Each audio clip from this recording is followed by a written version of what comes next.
When you are to install your TitanPatch Pro hook and loop tape, you have to ensure that the surface is clean. This is no matter if it's the outdoor or indoor edition that you're working with.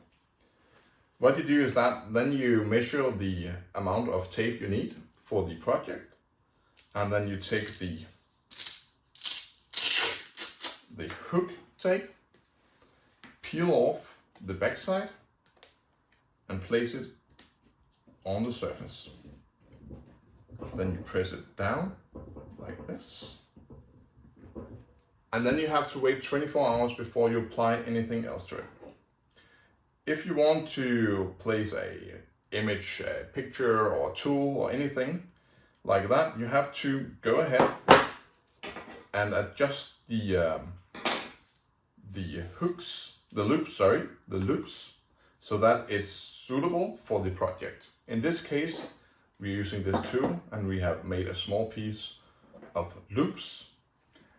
Now we have to wait 24 hours before we apply the tool.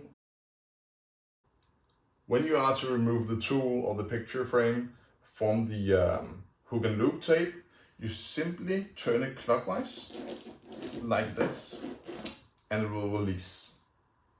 This is how you make sure that it doesn't pull off the tape from the wall or the surface.